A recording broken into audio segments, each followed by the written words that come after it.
जैसे प्रभु रख रहे हैं। क्या चाहिए? कुछ। ये स्थिति हो जाएगी अंदर की। लाखों करोड़ों अरबों रुपए आ जाए तो आपको कोई हर्ष नहीं होगा, और सब छिन जाए तो आपको कोई शोक नहीं होगा। लाखों लोग प्रणाम कर रहे हैं तो आपको कोई सम्मान नहीं प्रतीत होगा, और लाखों लोग निंदा कर रहे हैं तो आपको कुछ बुरा नहीं लगेगा। ऐसी स्थिति आ जाती है। पर ये सब भजन करने से आती है। अब जैसे हमारे पाप हैं 500 ग्राम, हमारा भजन है 25 ग्राम, तो कैसे असर, कैसे हमें समझ में आएगा? जब हमारा भजन 500 ग्राम के ऊपर चढ़ बैठे तब समझ में आएगा। वो मिटिया मेट कर दिया पाप को, और हृदय निर्मल आनंद। तो हमें लगे रहना चाहिए, लाभ दिखाई दे या ना दिखाई दे, शांति मिले ना मिले, दवा सही है, अचूक है, बस चलाते रहो, नाम चला। एक भी नाम व्यर्थ नहीं जाएगा। भागवत में आता है कि जैसे भूखा आदमी हो और एक एक कवल पावे, तो जा तो पेटे में रहा है, लेकिन 5 कवल पाने के बाद रोक दो आप, और कैसा लग रहा है, अब भोजन नहीं मिलेगा, तो वो यही कह गया इससे तो अच्छा ना देते तो ठीक था। जब वो आधा पेट हो जाएगा तो उसे समझ में आएगा खीर कैसी है, सब्जी कैसी है। आधा पेट तो केवल भरने में लगेगा। ऐसे ही एक एक नाम जा रहा है। संसार से वैराग्य, भगवान के चरणों में प्रेम और स्वरूप का ज्ञान, ये करवा रहा है। पर बहुत जन्मों से भूखे हैं हम आनंद के, तो हमें समझ में नहीं आएगा अभी। जब कम से कम आधा पेट 12 घंटा भजन हो, 24 घंटे में 12 घंटा भजन हो, तब समझ में आएगा कि स्वाद क्या है नाम का। अभी नाम का स्वाद थोड़ी मिला है। राधा राधा राधा मन भाग रहा है संसार में, और संसार के भोगों में भाग रहा है। कोई स्वाद, जो स्वाद मिलेगा तो भागेगा नहीं, फिर यहीं लग जाएगा। राधा राधा एकदम हृदय आनंद से भर जाएगा।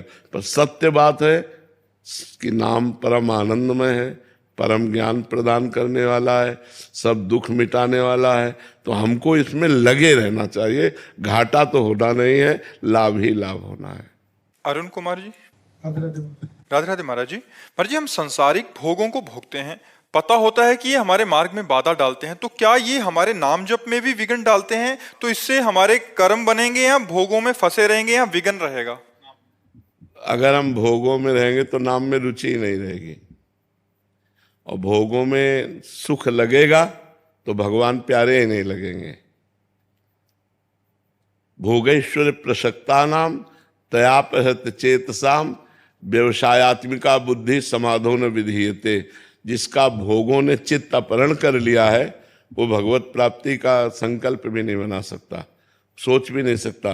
वो भगवान की आराधना करेगा लेकिन चाहेगा यही कि मुझे भोग मिले, संपत्ति मिले, ऐश्वर्य मिले, सम्मान मिले, भगवान मिले, ऐसा नहीं चाहेगा।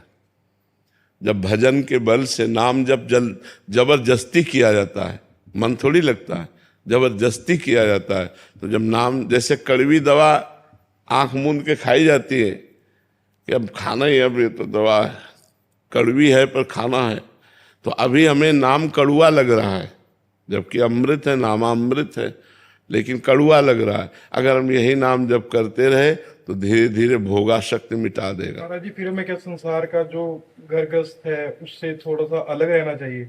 नहीं, संसार से अलग नहीं रहना चाहिए। संसार में रह करके संसार का स्वाद नहीं लेना चाहिए। स्वाद भगवान का, इनमें स्वाद है कहाँ, हमें बताओ।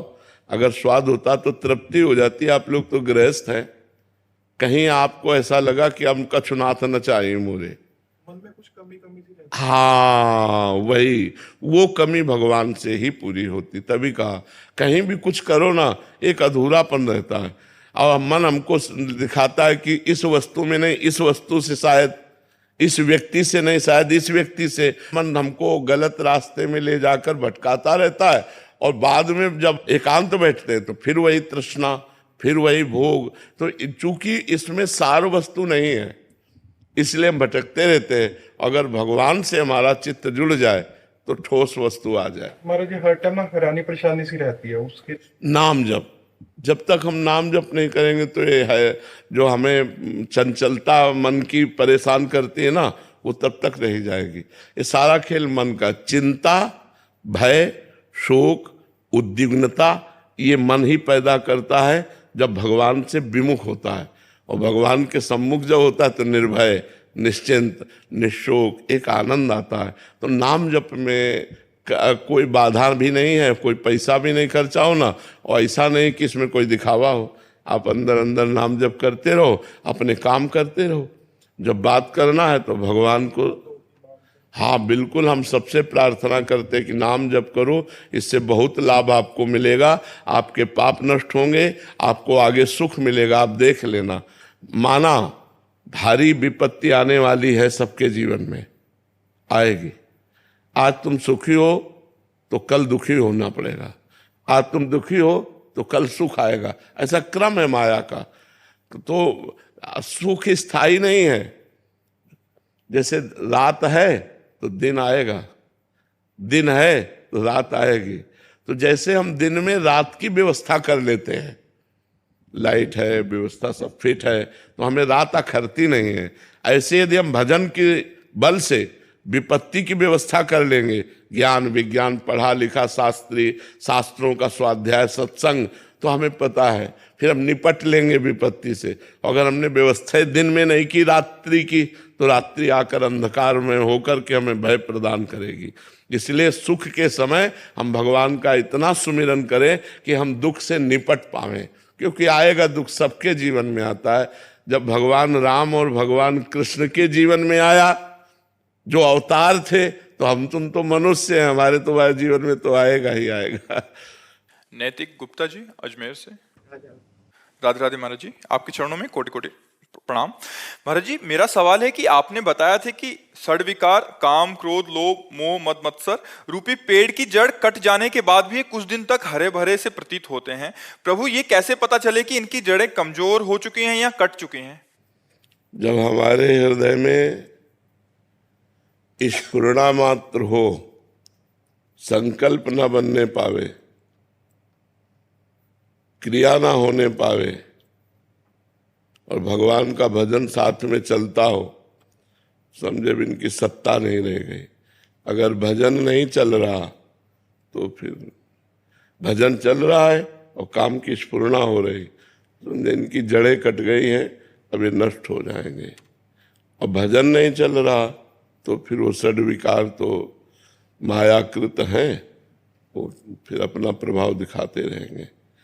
तो जैसे बड़े पेड़ हो, उखड़ जाए तो महीनों हरा भरा दिखता है, तो हम भगवान की शरण में हो गए, अब विकारों की जड़ तो उखड़ गई है, पर हरे भरे दिखते रहे, आकर्षण होता रहेगा जब तक भगवत प्राप्ति नहीं हो जाएगी।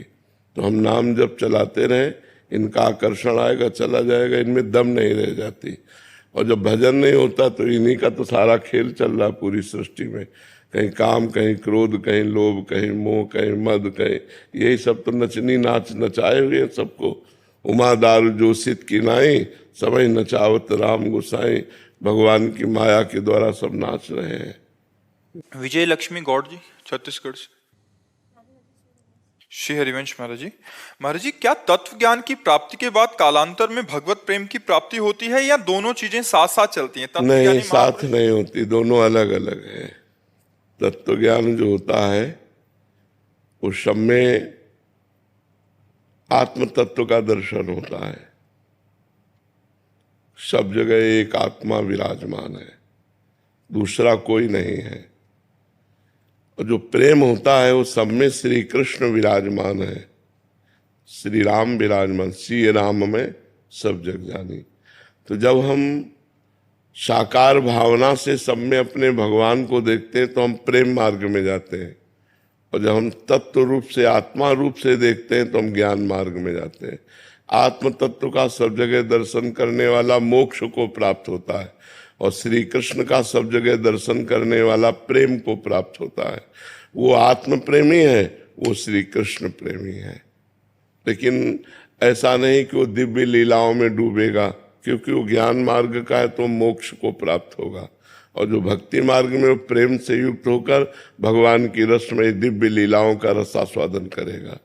तो इसलिए सहज भाव है कि सब में भगवान का दर्शन करे, तो वो तत्व भी हो गए और प्रेम भी प्राप्त हो जाएगा। शुभम जी, सीतामढ़ी। राधे राधे महाराज।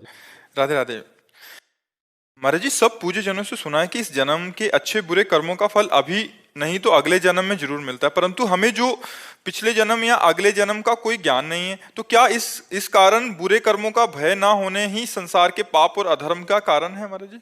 हाँ, वैसे हमें भयभीत रहना चाहिए कि हमसे कोई गलत काम ना बन जाए। कानून का डर, भगवान का डर, समाज का डर और अपनी इज्जत का डर, अगर ये डर बना रहे तो हमसे कोई गलत काम नहीं होंगे। डर ही तो खत्म हो जाता है, तभी हमारा मार्ग गलत हो जाता है। अगर भगवान का डर हो कि देख रहा है वो, समाज का डर हो लोग क्या कहेंगे, कानून का डर हो कि यार पकड़े जाएंगे, इज्जत का डर हो कि सब नष्ट हो जाएगा, तो किसी से कोई गलत काम ना हो।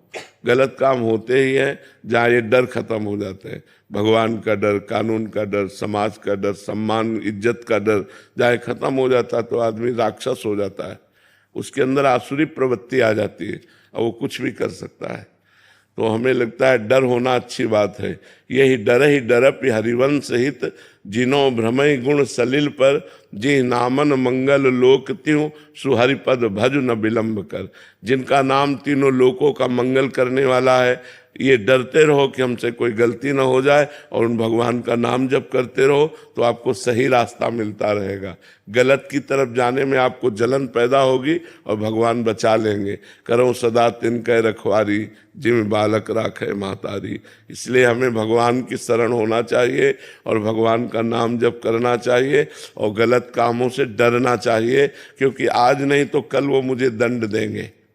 जो कर्म हो गया भले वो गुप्त हो गया, कोई नहीं जानता, लेकिन वो हमें आगे चलकर रोग के रूप में, विपत्ति के रूप में, निष्फलता के रूप में, हार के रूप में ये हमको दंड देंगे। हम बहुत पढ़ाई पढ़े हैं लेकिन नौकरी नहीं मिल रही। अब प्रारब्ध भोग है, वो हमें बहुत व्यापार में पैसा लगाया, असफलता हो रही, पीछे का कर्म है तुम्हें आगे नहीं बढ़ने दे रहा। तो हमें बुरा कर्म जो है विपत्ति, दुख, संकट, चिंता, शोक, भय और मृत्यु ये हमें प्रदान करता है। इसलिए हमें बुरे कर्मों से डरना चाहिए, पक्का डरना चाहिए। जो डर गया वो अभय हो गया और जो डरा नहीं वो फंस गया, ये बात है। ज्ञानदेव मिश्रा जी। श्री हरिवंश महाराज जी। गुरुदेव भाग्य से मिलते हैं अथवा अपने प्रयास से महाराज जी? गुरुदेव तो कृपा से मिलते हैं, न भाग्य से मिलते हैं न प्रयास से मिलते हैं। गुरुदेव कृपा से मिलते हैं। अब मोहि भा भरोस हनुमंता, बिनु हरि कृपा मिले नहीं संता। जब भगवान कृपा करते हैं तो गुरुदेव रूप से मिल जाते हैं। भगवान की कृपा, गुरुदेव की कृपा। बंदो गुरुपद कंज, कृपा सिंधु नर रूप हरि, महामोह तम पुंज, जासु वचन रवि कर निकर। जो अपने वचन रूपी सूर्य का प्रकाश करके जीवों के अज्ञान अंधकार का नाश कर देते हैं, वो स्वयं भगवान सदगुरुदेव रूप से विराजमान है और वो कृपा से मिलते हैं, अपने प्रयास से नहीं। आप जैसे यहाँ आए हो तो भगवान की जब कृपा हुई, लाडली जू की कृपा हुई तो आप उनके महल में आए हो। ये वृंदावन लाडली जू का महल है। जिनको वृंदा विपिन है कृपा तिनहि की होए। जब उनकी कृपा होगी तभी यहाँ कदम रख सकते हो, नहीं मन से भी नहीं सोच सकते कि कैसा होगा वृंदावन। प्रथम यथामति प्रणवो श्री वृंदावन तिरम्य, श्री राधिका कृपा बिनु सबके मन अनगम्य। तो आप वृंदावन आए कृपा से, आप साधु संग कर रहे हैं कृपा से। इसमें अपना प्रयत्न नहीं है, इसमें कृपा ही है जो हमको घसीट लाई है। अखिल मित्तल जी। राधे राधे महाराज जी। महाराज जी, मार्गदर्शन जीवन में कैसे प्राप्त करें? गुरु किसे बनाएं? मुक्ति का रास्ता क्या है? भगवान, गुरु भगवान है, भगवान ही गुरु है। शास्त्रों का स्वाध्याय करो, संतों की वाणी सुनो, उसके अनुसार चलो, भगवान को गुरु मानो, सही रास्ता मिल जाएगा। भगवान ही गुरु है, गुरु ही भगवान है। इंसान कभी गुरु हो नहीं सकता, क्योंकि इंसान की इतनी बड़ी बुद्धि होती है और परमात्मा समुद्र है।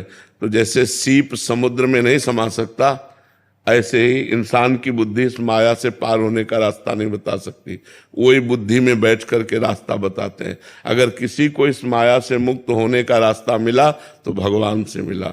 भगवान ही बुद्धि में बैठ करके उसका कल्याण करवाते हैं। भगवान से कल्याण होता है, इंसान से नहीं कल्याण। अनंत ब्रह्मांडों का जो स्वामी है, जिसने ऐसी प्रचंड माया फैला रखी है, कोई व्यक्ति हमें पार करा सकता है? आप विचार करो, इस माया से हमें कोई व्यक्ति पार करा नहीं, विश्वेश्वर भगवान पार कराते हैं। वही गुरु हैं, गुरु ही भगवान है, भगवान ही गुरु है। तो हम भगवान को गुरु मानकर संतों की वाणी सुन करके सतमार्ग में चलें। विश्व बंधु जी अम्बाला से। राधे राधे गुरु जी। राधे राधे महाराज जी, मैं भारतीय वायुसेना में राष्ट्र सेवा हेतु तैनात हूँ। मैं राष्ट्र सेवा के कर्म को धर्म मानकर पूर्ण निष्ठा से सेवा करता हूँ, पर पूजा पाठ और नाम जप इतना समय नहीं दे पाता। ऐसे में कर्म योग से प्रभु की प्राप्ति। हाँ, पर नाम जप जरूर चलना चाहिए। नाम जप में कोई बाधा नहीं है, नाम जप में कोई बाहरी जरूरत भी नहीं है। आप जूता पहने हो तो, आप शौचालय में हो तो, आपका खान पान जैसे भी चल रहा है वैसे चलाओ, नाम जप करते रहो। राधा राधा, कृष्ण कृष्ण, राम राम, हरि हरि, जो नाम प्रिय हो, क्योंकि नाम से सद्गति प्राप्त होती है। पूजा पाठ तो समय है तो कर लीजिए, नहीं तो पूजा ही है। हम ज़्यादा इस पक्ष को पुष्ट नहीं करते कि आप 1 घंटा बैठ करके आरती पूजा करें। आप ड्यूटी में तैनात हैं, अपनी ड्यूटी में जाइए। जो समय मिले उसमें तो जो मनोरंजन में संसार में लगाते हो वो भगवान में लगा दो, अच्छा है। लेकिन सबसे बड़ी पूजा है कर्तव्य का पालन करना, और वो पूजा भागवतिक हो जाए, भगवान को समर्पित हो जाए। इसलिए नाम जप जरूरी है। उठते बैठते चलते फिरते नाम जप करने में क्या जाता है? हर समय हम बात ही थोड़ी करते रहते हैं। जब हमारी वाणी मौन है तो अंदर से राधा राधा चल रहा है। अपने कर्तव्य का पालन करो, बिल्कुल निश्चित भगवान कृपा करेंगे। महाराज जी, जरूरी नहीं है कि तिलक कंठी और ये सब बांधा या मंदिर जा रहा है वही भक्त है। अपने कर्म क्षेत्र में भी धर्म पूर्वक कार्य कर रहा है। ये आचार्य परंपरागत दिए हुए भेष हैं, ये भगवत मार्ग के चिन्ह हैं। जैसे हम तिलक लगाए हैं, जटा रखाए हैं, कपड़ा पहने, ये हमारे सांप्रदायिक वेश हैं, साधु के वेश हैं। लेकिन अंदर से साधुता ना हो और वेश हो तो भगवत प्राप्ति तो होने वाली नहीं। और वेश ना हो और अंदर से वो साधुता हो तो निश्चित उसको भगवत प्राप्ति हो जाएगी। तो ये जरूरी नहीं है, जरूरी है ये अपने कर्तव्य का पालन करते हुए भगवान का नाम जप करना। बोले आपके उदाहरण की हो, हमारे भाग्य में लिखा है, हमारे भाग्य में लिखा है कि तुम्हें बचपन से बाबा जी बनना पड़ेगा। तो बचपन से बाबा जी है, हमारे भाग्य में भेषे लिखा हुआ है, इनके भाग्य में लिखा हुआ है जटाजूट तुम्हें पहले धारण करना पड़ेगा, बाबा जी बनना पड़ेगा। खास बात है भगवान का भजन करना, खास बात है भगवान के द्वारा प्राप्त कर्तव्य कर्म का पालन करना। वैसे हम सही बताएं, बहुत बढ़िया जीवन है यदि गृहस्थ धर्म से सही चला जाए तो। क्योंकि साधु भी गृहस्थी से ही पैदा होते हैं और साधुओं का पोषण भी गृहस्थी से ही होता है और भगवान का अवतार भी गृहस्थी में ही होता है। गृहस्थ धर्म बहुत बढ़िया धर्म है यदि धर्म से चला जाए, पर इतना प्रपंच है कि भजन करना कठिन है। नहीं, इतना मतलब एक चैप्टर हो तो निपटा ले, इतने चैप्टर हैं कि दिमाग जो है उसी में बटा रहता है। भजन करना और माला जपना और सब ये तो बहुत पीछे की बात है। कैसे बिटिया का ब्याह हो, कैसे लड़का की पढ़ाई को दे, और लड़का पढ़ता नहीं, बड़ी उद्दंडता करता, इतनी मतलब इतनी बातें हैं कि वो निपटा ही नहीं पाता, थक के सो जाता है। फिर सुबह जब उठा तो फिर सुबह से शुरू हो जाता है। गृह कारज नाना जंजाला, ते अति दुर्गम शैल विशाला। तो यही सर आवत अति कठिनाई, राम कृपा बिनु आई न जाए। नहीं तो बहुत बढ़िया धर्म है। आप अपने धर्म का पालन करते हुए नाम जप करो, आप एक संत हो। गंदा भोजन मत करो, गंदे आचरण मत करो, तो आप संत हो। और संत होकर रुपया पैसा, खान पान, नाना प्रकार की भोग सामग्री, तो भाई भगवत प्राप्ति नहीं होगी। वेश से भगवत प्राप्ति नहीं होती, उद्देश्य से भगवत प्राप्ति होती है। वेश तो प्रारब्धानुसार जन्म जन्मांतरों का सुकृत उदय होता है, तब विरक्त मार्ग मिलता है कि एकांत में भगवान का चिंतन। अब हमारे पास एक ही चिंतन है, भगवान का चिंतन करो। कोई और न लड़का, न बच्चा, न परिवार, और न स्वयं खाने की चिंता। स्वयं खाने की चिंता नहीं, भगवान दे रहे हैं, ना दे तो भूखे भी रहे हैं। जैसे भगवान रखे वैसे कोई चिंता नहीं, केवल भगवान का भजन, ये भगवान ने दिया है। लेकिन आप दूसरों की चिंता करते हुए भजन कर रहे हैं, ये बहुत बड़ी बात है। एक कोई काम गृहस्थी का दे दो तो हम परेशान हो जाए। तुम्हारे पास 100 काम है फिर भी राधा राधा कर रहे हो, विचार करके देखो। 100 काम है फिर भी आप समय निकाल के राधा राधा कर रहे हो, बहुत बड़ी बात है। एक बार किसी संत ने कहा कि आप गृहस्थ भक्त को प्रभु श्रेष्ठ मानते हैं या विरक्त भक्त को? तो भगवान ने कहा गृहस्थ भक्त को। विरक्त तो रात दिन हमारे में लगे हुए हैं, लेकिन तो उन्होंने कहा प्रभु विरक्त तो सर्वश्रेष्ठ है, क्योंकि सब कुछ त्याग कर आपके लिए। तो उनका एक काम करो, इस प्रश्न का उत्तर बाद में देंगे। एक बड़ा सा कटोरा दिया और घी भरा और कहा हमारे इसके राउंड लगाओ आसन के, एक बूंद अगर घी गिरा तो सुदर्शन चक्र पीछे है। अरे बोले प्रभु समस्या में डाल दिया। बोले एक राउंड लगाओ। पूरा राउंड लगा के आए। बोले कई बार हमारा भजन किए? बोले भजन वो पीछे सुदर्शन चक्र, ये हमारा पूरा चिंतन था कि एक बूंद न गिरे। तो बोले सोचो तुम्हें एक काम दिया है कि घी एक बूंद गिरने ना पावे, तो तुम एको बार नाम नहीं जप किए। और गृहस्थी में सैकड़ों काम है और वो सब काम निपटाता हुआ भी राम राम कृष्ण कृष्ण हरि हरि रटता है। इसलिए वो गृहस्थ धर्म से ही सब धर्मों का पालन होता है, सब धर्मों का पालन होता है। पर आप अगर भगवान का भजन कर ले तो सर्वश्रेष्ठ संत हैं, क्योंकि संतों की भी सेवा, परिवार की भी सेवा, समाज की भी सेवा और भगवान का भी भजन, कितनी बड़ी बात है। हमारे पास एक ही काम है, केवल भजन, दूसरा काम नहीं। तुम्हारे पास सैकड़ों काम होते हुए भी भजन है, ये बहुत बड़ी बात है। बस चलते रहो, गलत आचरण मत करो, गंदा खान पान मत करो, नहीं तो बुद्धि फिर भजन में नहीं लगेगी। महाराज जी, ग्रस्त की बात हो रही है तो मतलब एक सदग्रस्त को जो अभी तक तो ठीक है संसार में, बट अभी उसको प्रारंभिक अवस्था में उसकी दिनचर्या क्या होनी चाहिए? दिनचर्या में क्या उसको मतलब अपने सारे गृह कार्य और अपनी जॉब आदि करते हुए भी कैसे भजन को प्राप्त हो? देखो, कोई समय नहीं दे सकते इसलिए कि कोई कोई नाइट ड्यूटी करता है, कोई कोई रात की ड्यूटी करता है। अब हम कहते सुबह 4 बजे उठना ही चाहिए, वो 2 ढाई बजे 3 बजे 4 बजे आया है, अब वो उठेगा कि स्नान करेगा कि सोएगा जाके? हमें लगता है जब हमें समय मिले गृहस्थी में, अब सुबह से कई ऐसे कार्य होते हैं, अब रात में पानी लगाना है किसान को, अलग अलग कई ऐसे कार्य होते हैं, व्यापार में उसको विदेश जाना है, ऐसे कई कार्य होते हैं जिनसे गृहस्थी में एक दिनचर्या नहीं रह सकती, एक दिनचर्या नहीं रह सकती। तो सबसे बड़ी गृहस्थी की साधना है कि हमारे दरवाजे से कोई भूखा ना जाए और हमारे अंदर नाम चलता रहे, बस सबसे बड़ी साधना है। आप जो कर्म कर रहे हो वो कर्म करो और नाम को पकड़ लो। नाम अगर चलता रहा तो आप जीत जाओगे माया पर। कलयुग केवल नाम आधारा, सुमिर सुमिर। हम ये नहीं कहते कि 4 बजे उठ करके पूजा में बैठ जाओ, क्योंकि बहुत सी ऐसी समस्याएं हैं जो 4 बजे उठने वाला समय नहीं मिल पाएगा। जब आप उठ पाओ, भगवान का स्मरण करो, नाम जब शुरू करते हुए अपने अपने कार्य प्रणाली में लग जाओ। अब गृहस्थी में माताओं बहनों को जैसे सुबह उठिए और ये देखिए कि पति कै बजे ऑफिस जाएगा, बालक कै बजे स्कूल जाएगा। पति और बालक को तैयार कीजिए, उसको स्कूल भेजिए, उसको ऑफिस भेजिए या अपने काम में जा रहा है उसको तैयार करके टिफिन सबके फिट कर दिए। अब कोई काम नहीं है, पर्दा ठाकुर जी का खोला, उनकी पूजा की, वो चाहे 10 बजे हो चाहे 11 बजे हो।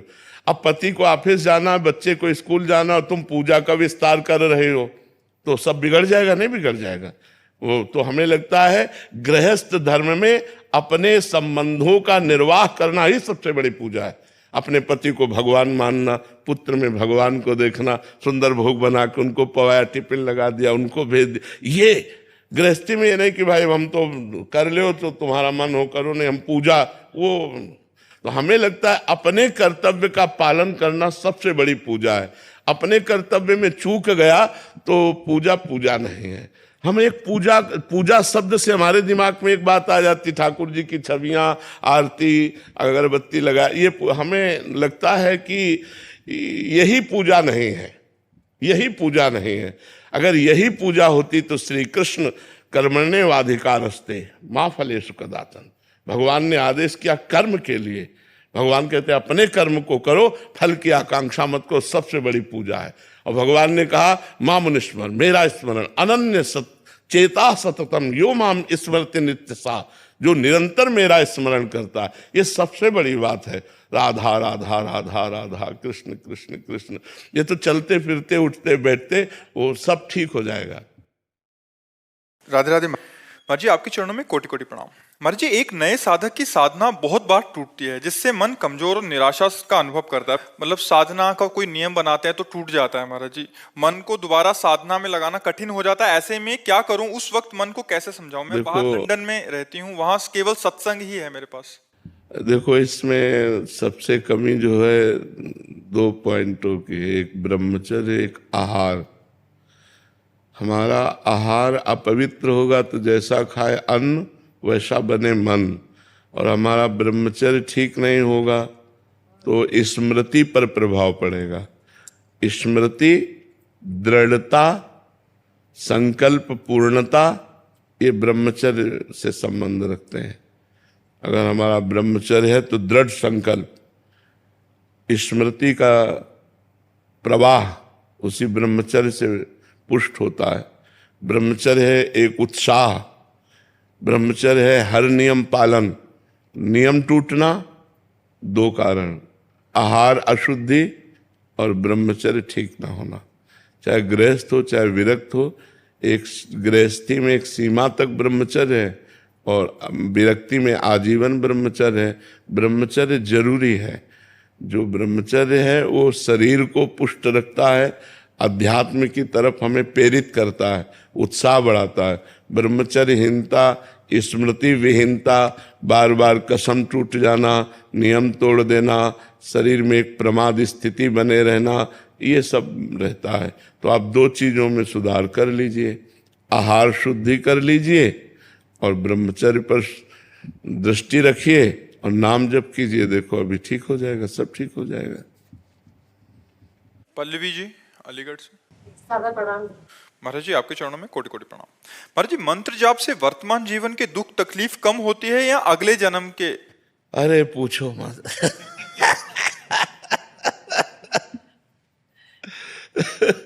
इसलिए कह रहे हैं कि अगर कहेंगे तो विश्वास नहीं होगा, तो इसलिए हम कहा पूछो मत।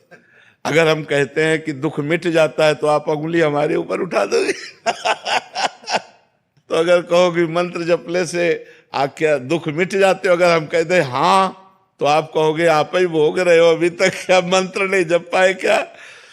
बात यह है कि पूर्व जो प्रारब्ध निश्चित हो गया है उसे भोगना पड़ेगा।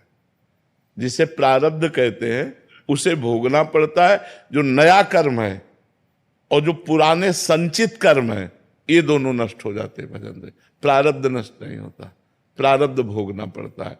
रामकृष्ण परमहंस जी के गले में कैंसर था, बड़े बड़े संतों के शरीर में पीड़ाएं देखी गई। अगर भजन से सब पीड़ा नष्ट हो जाती तो भजन करने वाले को किसी को पीड़ा ही ना मिलती। आप विचार करके देखो, जितने बड़े बड़े संत या कोई भी भगत है, पीड़ा से युक्त पाया जाता है, क्योंकि उसके प्रारब्धों का नाश होता है। पूर्व संचित कर्म भस्म कर देते हैं भगवान, और क्रियमाण माने वर्तमान में जो हमसे गलती होती है उसे क्षमा कर देंगे। लेकिन जिस समय हमारा शरीर बनाया गया था, उस समय जो रखा गया है कि 20 वर्ष में तुम्हारा हाथ टूट जाएगा, 25 वर्ष में तुम्हारा सर फूटेगा, तुम्हें कैंसर, वो सब होगा, वो सब होगा, चाहे भजन करो या ना करो, उससे कोई फर्क नहीं पड़ता। तो ये बात हिम्मत करके, हाँ ये जरूर है कि भगवान थोड़ा सहने की सामर्थ्य दे देते हैं, सहने की सामर्थ्य देते हैं कि उसी को हम रो के काटें या उसी को हंस के काटें। तो जब हम भजन में चित्त जोड़ते हैं तो थोड़ा आनंद में जीवन होता है, लेकिन भोगना पड़ता है। अवश्य में वो भोक्तव्यम कृतम कर्म शुभाशुभम, भोगना पड़ता है, इसीलिए सबको भोगना पड़ता है। इसीलिए कहा जाता है डरो पाप कर्म मत करो, क्योंकि कर्म बन गया तो भोगना पड़ेगा। अभी मनुष्य जन्म है तो नाम जप करके, भगवान का आराधन करके, तीर्थयाटन करके, दूसरों की सेवा करके आप मिटा सकते हो, और मनुष्य जन्म छूट गया फिर नहीं मिटा पाओगे, फिर तो भोगना ही भोगना है। इसलिए खूब नाम जप करो और जो कष्ट आवे उसे भोग लो भगवान का प्रसाद मान करके, निकल चलो। बहुत भयावह संसार है, बहुत कष्टमय संसार है, पता नहीं लोग कैसे जीते हैं। यहाँ तो हर क्षण किसकी शरण में जाए, सब असमर्थ है। कोई भी बताओ ऐसा है जिसकी गोद में सर रखकर रोया जाए और हमको निश्चिंत कर दे, क्योंकि जिसकी सर में हम गोद रख करके रोना चाहते हैं वो भी असमर्थ है, वो भी बेचारा काल के अधीन है, वो भी मृत्यु के अधीन है, वो भी भययुक्त है, वो पूर्ण समर्थ तो नहीं है। और जो पूर्ण समर्थ हो दिखाई नहीं दे रहे हैं, यही है, सबके अंदर है, सबके बीच में है, हमारी सुन्न है। लेकिन हमें लगता है प्रगट में कोई हो ना जिसके गले लग करके हम अपने दुख को वर्णन कर सकें, हम रो सकें, कोई हमें प्यार से कि आप निश्चिंत रहिए हम हैं ना। वो ये करते नहीं हैं, छुपे छुपे डोलते हैं, पर्दे में रहते हैं माया के। देखो एक सीमा है जहां तक तुम्हें भजन आनंद, और जब असीम आनंद की तरफ बढ़ोगे तब तुम्हारे तन मन प्राण सब पर भगवान का अधिकार होगा, और उस समय राम का किया मीठा लागे, ये बात आना बहुत कठिन है। हरिनाम जपने वाले महापुरुष को 22 बाजारों में कोड़ों से मारा गया। क्या अपराध था? 22 बाजारों में कोड़ों से मारा गया। हरि बोल मार कोड़े उनके सुकुमार शरीर की धज्जियां उड़ा रहे थे। 22 बाजारों में मरा जानकर गंगा जी में फेंक दिया। ये है जब श्री कृष्ण से प्यार करोगे। बैलेंस बना के चलोगे तो ठीक से रहोगे। भजन भी किया और भोग भी भोगे और संसार में है। और अगर उनके चिपकना चाहे प्रीतम प्यारे तो फिर वो जो लीला करते हैं।